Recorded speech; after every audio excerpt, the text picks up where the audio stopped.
Yes, Gachagua's impeachment motion has showed a new sign of new formations. Today in Nyeri, Kalonzo Musyoka and Jubilee plus other Azimio leaders who were left by Raila Amolo Odinga, they have shown signs of working Gachagua in case there is an impeachment motion. And the reason as to why I've come out to tell you that it won't be successful, because I know William Ruto cannot allow a region with one of the biggest voting basket to just let it go just like that because of Gachagua. I know Ruto as a wise person that won't allow the impeachment motion to succeed, because Kalonzo Musyoka today, Eugene Wamalwa and others today shown interest of working with Gachagua in case of anything. This was shown when they were remembering people who died in a fire in a certain school. And to me, I think every UDA member who wants Gachagua to be impeached doesn't know politics. Okay? The reason I come out to tell you that Ruto is a master of politics is that even the leader for 2022 generation, he picked Gachagua over Kindiki because he knows politics. In Mount Kenya, the Kikuyus are the majority. The Embu Meru make almost less than 20%. If you had picked Gachagua, maybe the result would have been different. The Mount Kenya people largely vote to the Kikuyu person because they are the majority. So these fights is because they don't want Gachagua. Since inception, when they were electing him as deputy president, Ruto picked Gachagua against Kindiki. So these are fights. Although I think even Ruto wanted to test the waters, but the way things are going, I know he's going to stop this impeachment. You may keep this video for future reference. Because the opposition is showing interest in Rigathi Gachagua, and the formation of Rigathi Gachagua and other people, it is very dangerous. You all remember when Moi was going, a formation which was able to defeat Moi was a formation of the Mountain Kenya, the Luya people, and the Kamba, and the Luos, if you all remember. And this is what these people want to create. So in this episode, I've come to talk about the support of Kalonzo Musyoka, what it means for our politics, and most importantly, the study materials we can learn from the politics of our nation. But before I do this, I want to let you know that if you're new to this channel, please subscribe. If geopolitics and economics is what you want, this will be definitely the right channel for you to subscribe to.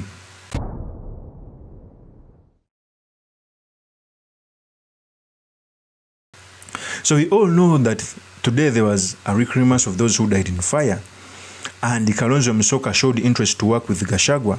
During a rally in Nyeri, Kalonzo Musyoka came out and told the people that Gachagua cannot be impeached and that they will be together with him.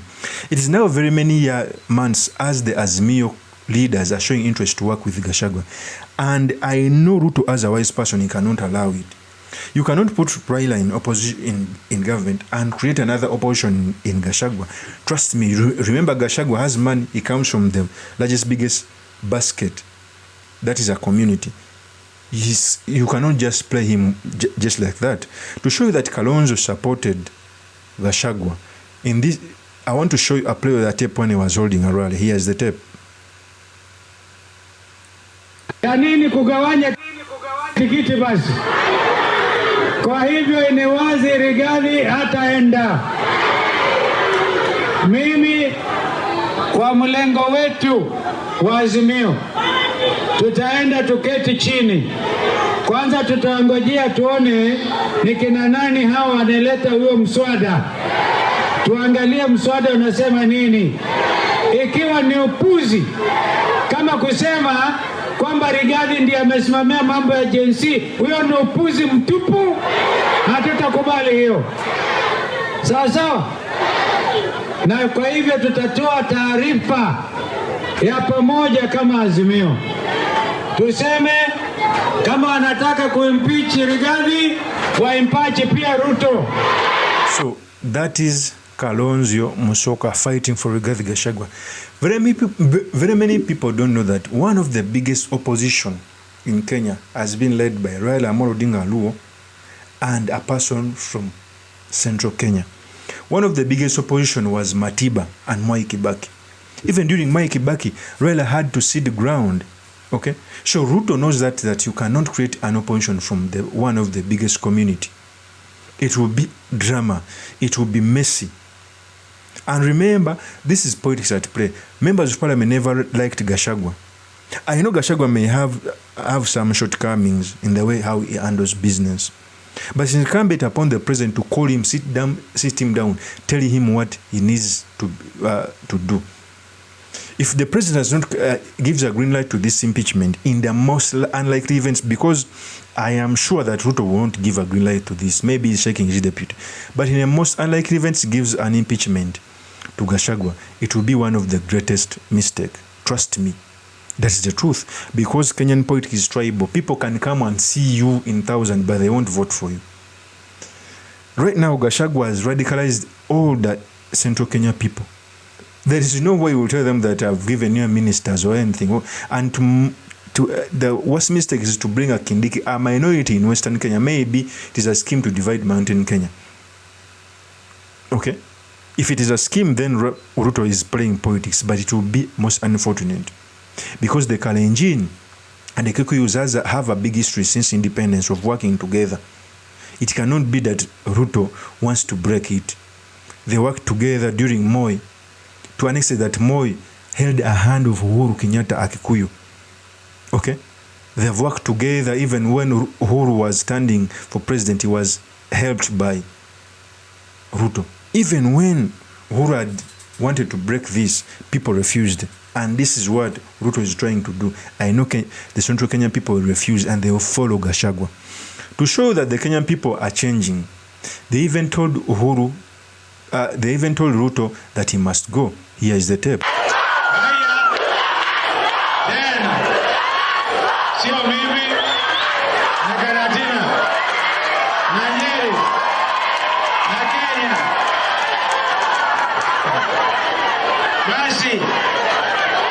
Mjamaa ati nani? Hey, ati nani? Hey, huyo ni nani? Ni mjumbe wenu? Huyo mambo yake imeisha. Those statements cannot be taken lightly in Central Kenya, where people are coming out to say that Ruto must go. Ruto must wake up and smell the coffee. I want the government of William Ruto to be intact because I think he has not gotten time to deliver.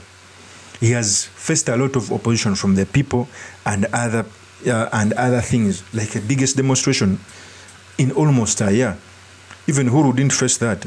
But the way he's playing politics, especially with those people who are telling him to chase his deputy, anyone from UDA who is coming out to say that Gachagua must be chased is the enemy of Ruto. Let's continue. Kumekucha. Tumekuja kusema kumekucha Kenya. Hatutakubali watu wanaenda wanafanya njama, ati wanasema Rigiji ndiye aliambia jinsi watoke. Wangapi wanasema usihusishe Rigiji kwa jinsi? Wangapi? Hao watoto wa jinsi ni Mungu mwenyewe aliongea na wao. Hao watoto wa jinsi wamekomboa Kenya yao, vile babu zao wa zamani kina Dedan Kimathi walikomboa Kenya hii. Hawa wajukuu wa Dedan Kimathi na Kenya nzima wamekomboa Kenya yao. Wakasema hawataki serikali ambayo inaongozwa na kundi ya wahuni. Wangapi wanasema hatutaki uhuni Kenya hii? Kumeingia wahuni wanaitwa ndani. Jamaa anasema alikuwa anauza mayai ya kuku. Yaani yeye ni hasira. Hasira gani huyo anaenda kuuza uwanja wa ndege wa Kenya? Kwa hivyo wangapi wanasema hataki mambo ya ndani Kenya hii? Such a gathering, especially being led by Kalonzo Musyoka, is showing us signs of working with Gachagua, cannot be taken for granted. And those people are telling Ruto that Gachagua must go. It is one of the worst mistakes that can be made. You know, people coming out to say that Ruto would have been voted for Mountain Kenya even if he had picked anyone, it is also false. There are some people who acted as an engine. In fact, I feel bad that people like Moses Kuria are out. Those were the fierce defenders. I know he's not out, he was given another position. People like Aisha Jumwa.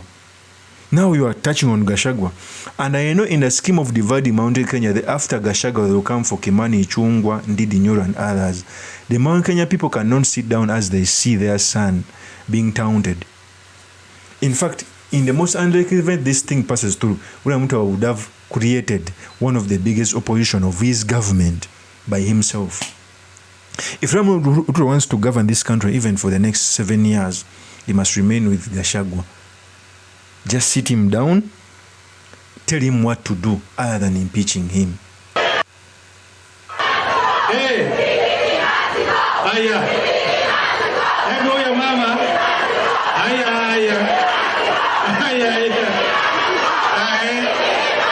Huyo ni nani? Aya! Basi tusikilizane ndugu zetu. Kwa sababu nataka ndugu zangu hawa musikie sauti zao. Lakini kabla ya kuwakabidhi microphone, nitamkabidhi Kioni kwanza, alafu nitamwita Eugene. Hebu sikilizeni kina mama. Hey, hai. Hapa kumekuwa moto.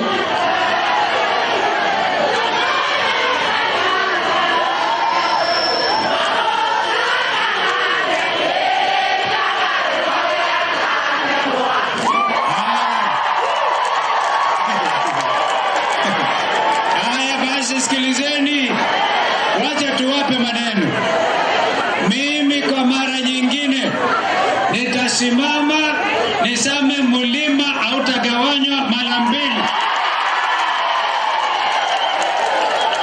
Ili Ruto aendelee kutawala Kenya kimabavu, anataka kugawanya Mount Kenya East na Mount Kenya West. Wangapi wanasema amekataa mlima kupasuliwa mara mbili? So you hear the message, because politics is done by the candidate and the message. Money comes in the third position. The message they are propagating is Ruto is trying to divide the mountain. And trust me, if you want to rule the mountain, you must divide it, because mountain is stronger when they are together. So the easiest part is to bring Kindiki so that he can run away with the mountain in Kenya East. I think this is the narrative which is being sold to him. And if he gives it the green light, it will be one of the greatest mistakes. You think those mountain Kenya people can sit down and see their son who has risen to that top to be dropped down?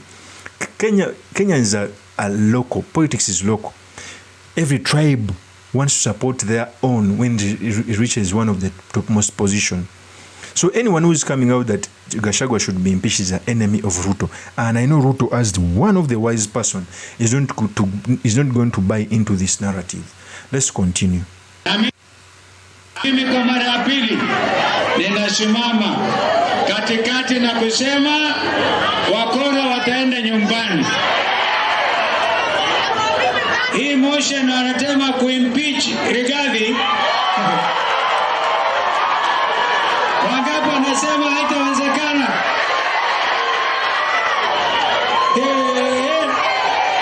Sasa baada ya Rigathi kuwa impeach, tunasema ikiwa ni gari na Ruto waende pamoja. Wangapi wanasema hivyo? Si mliwachagua na tikiti moja? Ya nini kugawanya tikiti basi? Kwa hivyo ni wazi Rigathi hataenda.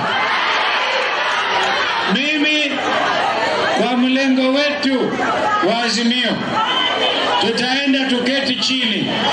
Kwanza tutaangojea tuone ni kina nani hao wanaleta huo mswada. Tuangalie mswada unasema nini. Ikiwa ni upuzi kama kusema kwamba Rigathi ndiye amesimamia mambo ya Gen Z, hiyo ni upuzi mtupu. Hatutakubali hiyo. Sawa sawa? Na kwa hivyo tutatoa taarifa ya pamoja kama Azimio. Tuseme kama wanataka kuimpeach Rigathi, waimpeach pia Ruto. Wakenya wamechoka. Uhuru Kenyatta aliacha nchi ikiwa na amani. Na wawasalimia zaidi Uhuru Kenyatta, mtapatiwa salama zake. Kwa hivyo tutake puja. Hatutaki fujo, hatutaki mambo ya kugawanya nchi. Ukigawanya mlima, tunasema hivi, ukiguza mtoto mmoja wa Mount Kenya, umeguza Mount Kenya yote. Si namna hiyo? Kwa hivyo tumekuja tuambie, tuwape moyo, musiwe na chuki, musiwe na hofu, musiwe na hofu. Sisi tuko na Mungu ako pamoja nasi. Yule Mungu wa Abraham na Isaka na Yakobo, huyo Mungu yuko hapa, na hata kubali siasa ya dhiki, siasa ya kugawanya watu wa Kenya. Na kwa hivyo sisi tumekuja ili mtuone na nyinyi mtuone, tuwaone, tuwaambie hakuna mchezo Kenya. Mkiona Kalonzo amekuja hapa Karatina, mjue hakuna mchezo na hakuna mtu atagawanya sisi tena. Kwa hivyo hao ni maeni tupu, sio? That is Kalonzo Musyoka when he was in Mountain Kenya. It is a great sign that these things must be handled with carefulness. William Ruto should not follow these members of parliament who never wanted Gachagua since inception. He must follow his wisdom, because I know him as a wise person. It will be one of the biggest mistakes if Gachagua is impeached. Of course, that's my opinion. Do me your comments by commenting about this. I want to let you know that if this is your first time on this YouTube channel, I implore you to subscribe, like, and comment so that I can be motivated to do more of such videos. I'll see you on another one. Peace.